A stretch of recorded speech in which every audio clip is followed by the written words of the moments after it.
जानते हैं कि सबसे पहले किन किन लोगों को इस पहले चरण में सरकार के द्वारा वैक्सीन दिया जाएगा। तो दोस्तों, इस पहले चरण में करीब 30 करोड़ लोगों को कोरोना वैक्सीन लगेगी। इनमें सबसे पहले शामिल किया जाएगा हेल्थ केयर वर्कर्स को, जिनमें शामिल है वह सारे लोग जो कि पब्लिक और प्राइवेट सेटिंग में कोरोना की ट्रीटमेंट या फिर टेस्टिंग या रिसर्च से जुड़े हुए हैं, जैसे कि हमारे doctors, nurses, medical officers, paramedical staff, support staff, medical students, scientist, research staff वगैरह वगैरह। इनके साथ दूसरे फ्रंटलाइन वर्कर्स को वैक्सीन दी जाएगी। इन फ्रंटलाइन वर्कर्स में शामिल है हमारे सुरक्षा बल, जैसे कि आर्मी, एयरफोर्स, नेवी और कोस्ट गार्ड। इनके अलावा मिनिस्ट्री ऑफ होम अफेयर्स के अंडर में आते हुए कई सारे हमारे सुरक्षा जवान, मिनिस्ट्री ऑफ हाउसिंग और अर्बन अफेयर्स के अंदर में आते हुए हमारे म्युनिसिपल वर्कर्स, जैसे कि सफाई कर्मचारी, ड्राइवर, वेस्ट कलेक्टर इत्यादि। इनके साथ शामिल कर लिया गया है स्टेट गवर्नमेंट के अंडर में आती हुई हमारी सारी स्टेट पुलिस को भी।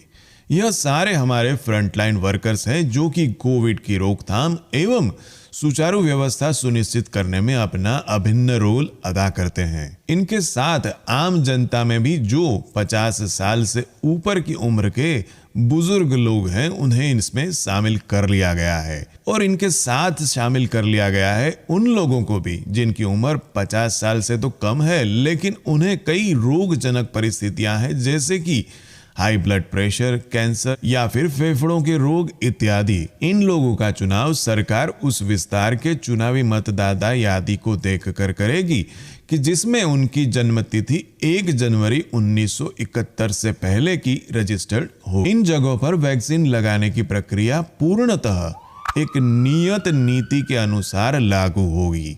सबसे पहले जिनको वैक्सीन लगनी है, उन्हें उनके मोबाइल पर मैसेज या फिर ईमेल के द्वारा एक वैक्सीनेशन का अपॉइंटमेंट मिलेगा, जिसमें उनके जाने की तारीख, समय एवं स्थल स्पष्ट रूप से सूचित किए गए होंगे।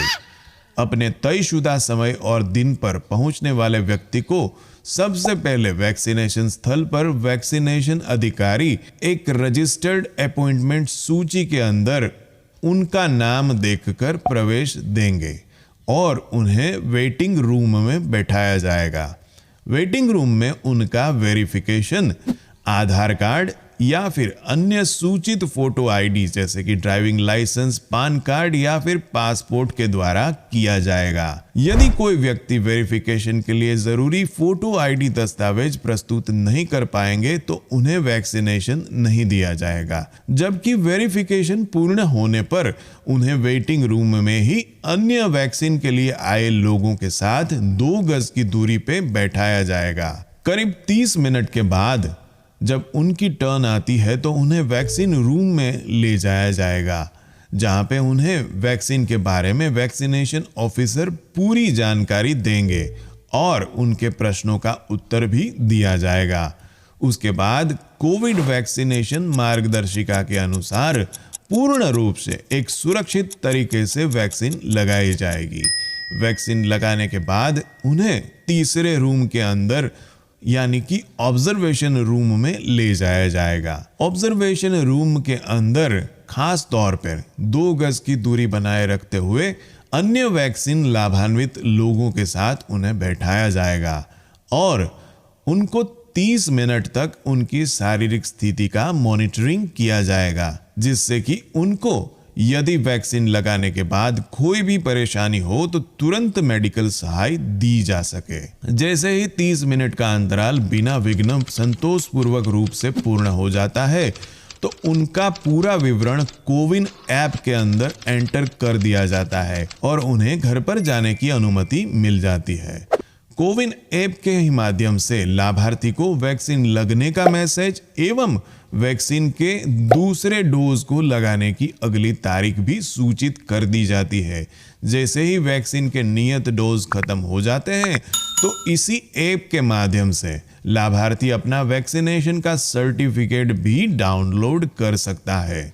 घर पर जाने के बाद यदि कोई छोटी बड़ी तकलीफ होती है तो आप 104 नंबर पर फोन करके मेडिकल सहायता एवं मार्गदर्शन पा सकते हैं। इन सारे वैक्सीनेशन साइट्स को खास तौर पे भारत सरकार की कोविड मार्गदर्शिका के अनुरूप बनाया गया है कि जिसमें हम सारे बुजुर्ग लोगों को भी बिना किसी असुविधा एकदम सुरक्षित रूप से वैक्सीन दे। दोस्तों, वैक्सीन के इंसानी प्रयोग की अनुमति मिलने से पहले सुरक्षा जांच के कई चरणों में लाखों बार जांचा और परखा जाता है और इन सारे आयामों पर खरी उतरने के बाद ही सरकार इन्हें उपयोग में लेने की अनुमति देती है।